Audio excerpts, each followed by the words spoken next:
Guys ரொம்ப நாள் ஆகுது பஸ் ஓட்டி, அதனால பஸ் ஓட்ட வந்திருக்கோம். இன்னைக்கு எத்தனை நாளைக்கு தான் கார் ஓட்டுறதுக்கு, அப்பப்போ பஸ் டச் பண்ண தான் நல்லா இருக்கும். இன்னைக்கு டே 8 கைஸ், வாங்க வண்டி எடுத்துன்னு போயிடலாம். ஈவினிங் ஒரு 4 மணிக்கு தான் வண்டி எடுக்க வந்திருக்கோம். வண்டி எடுத்துட்டு இப்போ எங்கே போயிட்டு இருக்கோம்னா தேனாம்பேட்டை போயிட்டு பிக் பண்ணிட்டு வரணும். ஸோ ஏற்கனவே நிறைய வாட்டி இந்த டியூட்டி வீடியோ நான் போட்டிருப்பேன். சேம் அதே டியூட்டி தான். இப்போ போயிட்டு தேனாம்பேட்டில் இருக்கவங்களாம் பிக் பண்ணிட்டு நம்ம கம்பெனியில் ட்ராப் பண்ணாலுமே போதும். நம்மளும் ஒரு 4 மணிக்கெல்லாம் கரெக்டாக கம்பெனிலேருந்து கிளம்பியாச்சு. இதே மாதிரிலாம் எங்கே பார்த்தாலுமே ஃபுல்லாக டிராஃபிக் ஆகுது. எங்கே போனாலுமே 1.5 hours ஆகிடுது. இங்கேருந்து ஒரு 10 கிலோமீட்டர் போனாலும் 1 hour ஆகிடுது.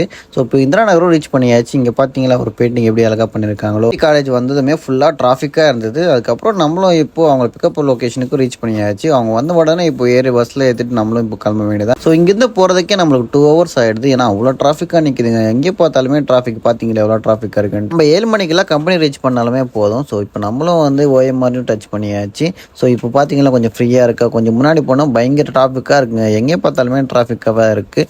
ஸோ இப்போ நம்மளும் வந்து மலையில் மாட்டிக்கிட்டோம் கொஞ்சமாக. அதுக்கப்புறம் மெரினா மாலில் ஒரு பிக்கப் இருந்தது. அதுக்கப்புறம் எல்லாரும் ஏற்றியாச்சு. கம்பெனிக்கு சேஃபாக கொண்டு வந்து ட்ராப் பண்ணிட்டோம். ஸோ அடுத்த வீடியோ சந்திப்போங்க. தேங்க்யூ ஃபார் வாட்சிங்.